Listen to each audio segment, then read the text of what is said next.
Day bag গোছানো শেষ। এখন আমাদেরকে গোছাইতে হবে আমাদের মূল যে ব্যাকপ্যাক, 60 লিটারের যে ব্যাকপ্যাকটা আমরা সাথে নিচ্ছি সেইটা। এইখানে মূলত আমাদের আসলে শীতের কাপড় চোপড় থাকবে, এবং এই কাপড় চোপড়গুলোকে আমরা দুই ভাগে ভাগ করে ফেলবো। একটা ভাগে থাকবে যেটা পরে আমরা প্রত্যেকদিন ট্রেক করব, আর একটা ভাগে থাকবে যেটা পরে আমরা আসলে রাত্রে টি হাউসে থাকবো, বিশেষ করে যেটা পরে আমরা ঘুমাতে যাব। এই দুইটাকে আলাদা করে ভাগ করে ফেলার কারণ হচ্ছে, যেটা পরে আমরা প্রত্যেকদিন হাঁটবো এটা কিন্তু বৃষ্টিতে ভিজতে পারে, এটাতে ময়লা লাগতে পারে। সো এই কাপড়গুলি পরে ঘুমাতে গেলে আমার কিন্তু অতটা ফ্রেশ লাগবে না।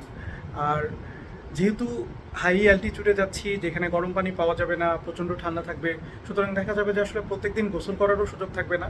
সে কারণেই আমাকে একটা সেট কাপড় একদম আলাদা করে রাখতে হবে, ফ্রেশ রাখতে হবে, যেটা পরে আমি প্রত্যেকদিন ঘুমাতে যাব। সো প্রথমে চলেন দেখি যে আমরা ঘুমাতে যাওয়ার জন্য যে কাপড়গুলি দরকার তার মধ্যে আমি আসলে কী কী রাখতেছি। প্রথমে সবচেয়ে যেটা জরুরি সেটা হচ্ছে একটা প্রপার থার্মাল ইনার। এটা ঘুমাতে যাওয়ার সময় অবশ্যই লাগবে। এরপরে আমি নিচ্ছি একটা ফ্লিস প্যান্ট। এই প্যান্টটার একে তো উপরে উইন্ডপ্রুফ, প্লাস ভেতরের দিকে দেখেন একটু কম্বলের মতো দেওয়া আছে, এই কারণে এটাকে বলা হয় ফ্লিস প্যান্ট। এবং এইটা রাত্রেবেলা আমি পরে ঘুমাবো। এর বাইরে আমি একটা টি শার্ট হয়তো থার্মাল ইনারের ওপরে পরে ফেলবো। এবং আরেকটা যেটা জিনিস একটু খেয়াল করেন সেটা হচ্ছে যে আমি হাত মোজা কিন্তু এখানে একটা ডিফারেন্ট হাত মোজা রাখছি। এটা আমার শুধুমাত্র রাত্রে ঘুমানোর জন্য। এটা পরে আমি কখনো ট্রেক করব না, সো এটাতে ময়লা লাগার চান্স নাই। একটা টুপিও আমি আলাদা করে রাখতেছি, একটা মোজা আমি আলাদা করে রাখছি। এবং তারপরে এটা হচ্ছে আসলে একটা স্লিপিং ব্যাগের লাইনার। সো প্রথম 3-4 দিন হয়তো আমাদের লাগবে না, কিন্তু তারপরে গিয়ে যখন আমরা অনেক বেশি উঁচুতে চলে যাচ্ছি তখন কিন্তু প্রচণ্ড ঠান্ডা থাকবে। আমাদের কিন্তু শুধু কম্বল দিয়ে হবে না, আমাদের হয়তো স্লিপিং ব্যাগের ভেতরে ঘুমাইতে হবে। আমরা যে এজেন্সি দিয়ে ট্রিপটা বুক করছি তারা আমাদেরকে স্লিপিং ব্যাগ দিবে, কিন্তু এই স্লিপিং ব্যাগ তো অনেকেই ইউজ করে, এটা বারবার ওয়াশ করাও যায় না। সুতরাং ওইটার ভেতরে আমি যেন একটু ফ্রেশ থাকতে পারি, এই কারণে আমি একটা পাতলা স্লিপিং লাইনার ব্যাগ কিনে নিয়েছি। এইটার মধ্যে আমরা ঢুকে দেন আমরা স্লিপিং ব্যাগে যাব। এইটার ডিটেলসটা আমি নিশ্চয়ই ট্রিপে যখন আমরা ইউজ করব তখন দেখাবো। সো এইটা একটা জরুরি। এইটা আমরা কিনলাম ট্রিপমেট থেকে 1000 টাকা দিয়ে। আর এর বাইরে যখন আমরা হাই অ্যালটিটিউডে চলে যাচ্ছি তখন কিন্তু আমাদের আরও বেশি ঠান্ডা থাকবে। তখন দেখা যাবে যে শুধু থার্মাল ইনার বা শুধু টি শার্ট পরে হচ্ছে না, তখন আমাদেরকে ফ্লিস জ্যাকেট, আমাদেরকে ডাউন জ্যাকেট, এগুলি পরে হয়তো একসাথে সব কিছু পরে তারপরে ঘুমাতে হবে। সো ফ্লিস এবং ডাউন জ্যাকেট তো আমার আসলে হাঁটার সময়ও লাগবে, ওইটাকে আমার এই ঘুমানোর কাপড়ের সাথে রাখার সুযোগ নাই। বাট বাকি যে কয়েকটা আছে, এই কয়েকটা জিনিস, এইটাকে আমি একটা ভাঁজ করে পলিব্যাগে মুড়াই ফেলবো, এবং ওইটা কমপ্লিটলি আলাদা থাকবে। প্রত্যেক দিন আমি পলিব্যাগ খুলবো, এগুলো ইউজ করবো, দেন আবার সকালবেলা উঠে পলিব্যাগকে প্যাক করে দেন হাঁটা শুরু করবো। এই যে এইভাবে আমি সবগুলিকে পলিব্যাগে ঢুকাই এরকম একটা প্যাক করে ফেলছি।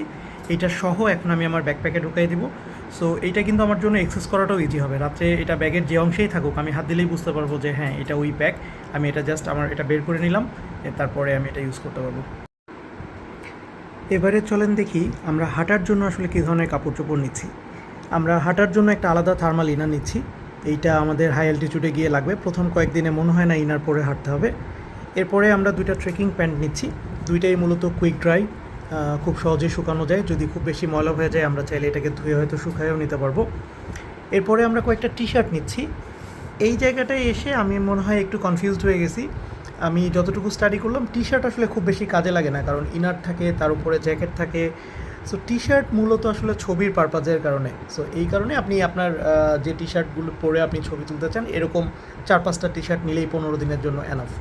আর এর বাইরে আমি একটা শর্টস নিছি। আমার মনে হয় যে প্রথম 1-2 দিন আমরা যখন হাঁটবো তখন হয়তো এত গরম থাকবে না, তখন হয়তো আমরা চাইলে শর্টস পরেই হাঁটতে পারবো। যেহেতু ফুল প্যান্ট নেওয়ার সুযোগ খুব বেশি নাই, দুইটার বেশি আসলে ব্যাগে জায়গা করা খুব মুশকিল, সেহেতু আমি একটা শর্টস নিছি। যদি একটু সুযোগ থাকে তাহলে হয়তো প্যান্ট ইউজ না করে শর্টস ইউজ করলাম, সেক্ষেত্রে আমার প্যান্টগুলি হয়তো একটু ফ্রেশ থাকবে পরের দিকে ইউজের জন্য।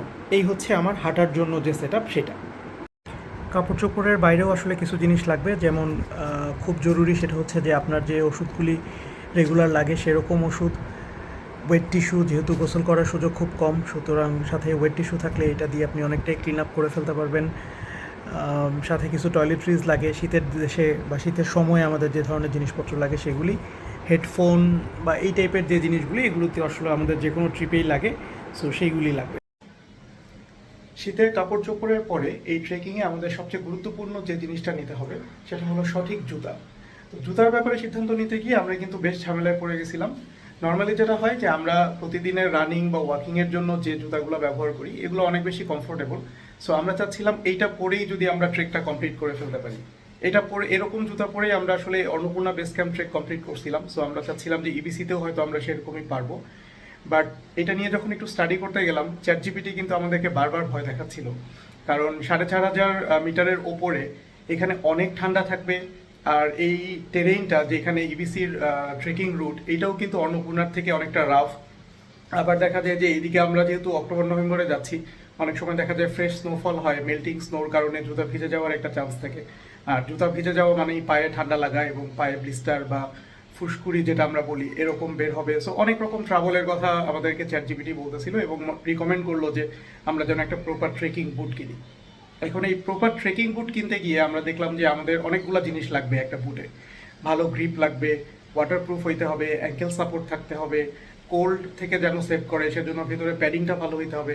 তো এত কিছু সহ যদি ট্রেকিং বুট কিনতে যাই তাহলে কিন্তু অনেক দাম। আর তার থেকেও বড় যেটা, সেটা হচ্ছে বাংলাদেশে আসলে এই ধরনের ট্রেকিং বুট খুব ভালো পাওয়া যায় না। আমাদের একটা অপশন ছিল, আমরা চাইলে নেপালের থামেলে গিয়ে কিনতে পারতাম, বাট সেক্ষেত্রে একটা রিস্ক থেকে যায়। সেটা হচ্ছে যে আমি একটা নতুন জুতা কিনে নিয়ে ট্রেকিংয়ে যাচ্ছি, একটা জুতার সিল ব্রেক করা, যা জুতা পরে একটু হাঁটাহাঁটি করা, সেই কাজটা করার সময় কিন্তু আমরা পাচ্ছি না। এবং নতুন জুতা আমরা জানি যে নতুন জুতা পরে হাঁটতে গেলে অনেক রকম ঝামেলা হতে পারে।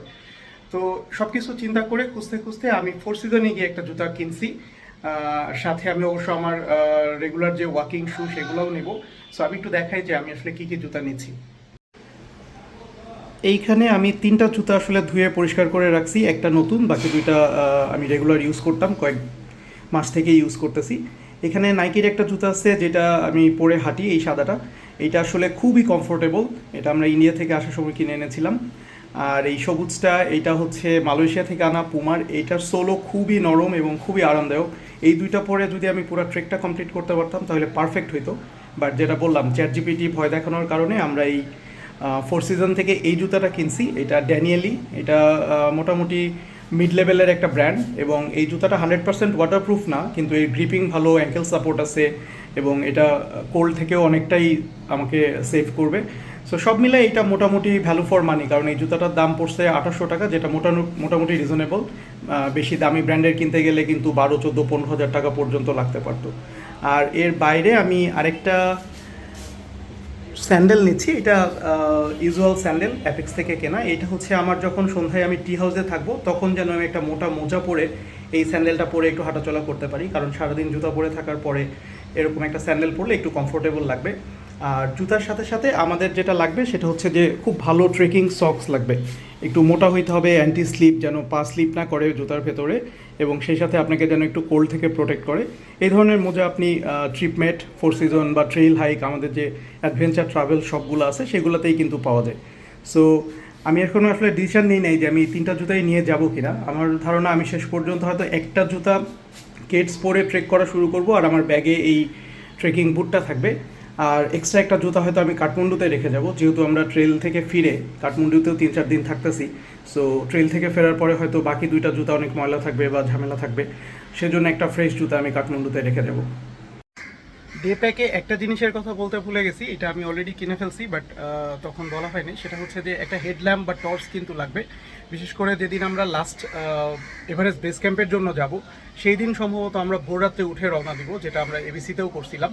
সো ওই 1-2 ঘন্টার জন্য একটা ল্যাম্প লাগে। আর একটা সাথে যেটা হয় যে আপনি যদি কোনো দিন কোনো কারণে দেখা গেল যে আমি হয়তো দ্রুত হাঁটতে পারি নাই, আমার একটু দেরি হচ্ছে এবং একটি হাউস থেকে আরেকটি হাউসে পৌঁছাইতে সন্ধ্যা হয়ে গেল, সেক্ষেত্রেও কিন্তু আপনার ওই হেডল্যাম্প বা টর্চ যদি আপনার থাকে, তাইলে সন্ধ্যার পরে যদি আপনার আধা ঘন্টা 1 ঘন্টা একটু হাঁটতেও হয় তাহলে আপনার কিন্তু কোনো সমস্যা হবে না। সো এইটাও একটা জরুরি আইটেম ডে প্যাকের জন্য। এই হচ্ছে আমাদের হেডল্যাম্প, আর সেই সাথে আমরা একটা ইউনিভার্সাল অ্যাডাপ্টার নিয়েছি, যাতে যে কোনো রকম পোর্ট হইলেই আমরা আমাদের মোবাইল এবং ক্যামেরা চার্জ দিতে পারি, ক্যামেরার এক্সট্রা ব্যাটারি। আর এই সবগুলি রাখার জন্য আমি এই পাউচ টাইপের ব্যাগটা কিনেছি, এটা একটু প্যাডেড। তো এইটা কেনার কারণ হচ্ছে আমরা যখন হাই অ্যালটিটিউডে যাব ঠান্ডায় কিন্তু ব্যাটারি খুব দ্রুত ড্রেইন করে। এই কারণে আমরা যদি আমাদের ব্যাটারি এবং ওই টাইপের যে জিনিসপত্রগুলি থাকে ব্যাটারি দিয়ে চলে, সেগুলো যদি আমরা এর ভিতরে রাখি তাহলে ঠান্ডাটা ওইভাবে লাগবে না, হয়তো ব্যাটারিটা আরেকটু বেশি লাস্ট করবে। এই মোটামুটি আমাদের আসলে প্যাকিং লিস্ট। এর বাইরে আপনি চাইলে একটা ট্রেকিং পোল নিতে পারেন। অবশ্য আপনি যদি কাঠমান্ডু থেকে কোনো এজেন্সি দিয়ে এই ট্রিপটা বুক করে থাকেন তাহলে তারাই আসলে ট্রেকিং পোল আপনাকে দিবে। আমরাও ট্রেকিং পোল এজেন্সির কাছ থেকেই নিতে পারতাম, বাট আমার নিজের একটা ট্রেকিং পোল আছে যেটা নিয়ে আমি আসলে অন্নপূর্ণা বেস ক্যাম্পে গেছিলাম। সেই ট্রেকিং পোলটাই আবার নিয়ে যাব। এইটা আসলে মেমোরি হিসাবে, যে এই ট্রেকিং পোলটা দিয়ে আমি 2টা ট্রেক কমপ্লিট করছি, এই মেমোরি হিসাবে রাখার জন্য আমি এই ট্রেকিং পোলটা নিয়ে যাব। সো প্যাকিংয়ের ভিডিওটা শেষ করি তার আগে জাস্ট আরেকবার রিমাইন্ডার দিই যে সবচেয়ে গুরুত্বপূর্ণ কিন্তু হচ্ছে যে আপনি যখন এক্সট্রিম কোল্ডে যাবেন তখন আপনার লেয়ারিংটা কী হবে, জাস্ট একটা রিফ্রেশার। আমরা কিন্তু তখন কি করব, আমরা একটা বেস লেয়ার পরবো, যেটা আমরা থার্মাল ইনার আমরা দেখাইছি। এর উপরে আমরা একটা টি শার্ট পরতে পারি, তার উপরে আমরা একটা ফ্লিস জ্যাকেট পরবো, যেটা আপনাদেরকে আগেই দেখাইছি। তার উপরে থাকবে আমাদের ডাউন জ্যাকেট, এবং সব শেষে উপরে থাকবে wind breaker. So wind breaker যখন উইন্ডটা প্রোটেক্ট করবে, ডাউন জ্যাকেট কিন্তু নিচে আপনাকে যথেষ্ট গরম রাখবে, সো আপনার আর ঠান্ডায় কষ্ট হবে না। আর বটম পার্টের কথা যদি বলি তাহলে সেখানেও আমাদের একটা থার্মাল ইনার থাকবে, তার উপরে আমাদের একটা ট্রেকিং প্যান্ট, সেটাতে যদি ফ্লিস থাকে তাহলে আরও ভালো। আর তার উপরে খুব এক্সট্রিম কন্ডিশন হইলে একটা উইন্ড প্যান্ট লাগতে পারে, যদিও আমি উইন্ড প্যান্ট নিচ্ছি না, আশা করতেছি ইনার আর ট্রেকিং প্যান্ট দিয়েই কাজ হয়ে যাবে। এই হচ্ছে মোটামুটি আমাদের সমস্ত প্যাকিং। এখন সব কিছুই মোটামুটি রেডি, হোপফুলি আমরা সব কিছু ঠিকঠাক মতো করে সুস্থ মতো ফিরে আসতে পারবো।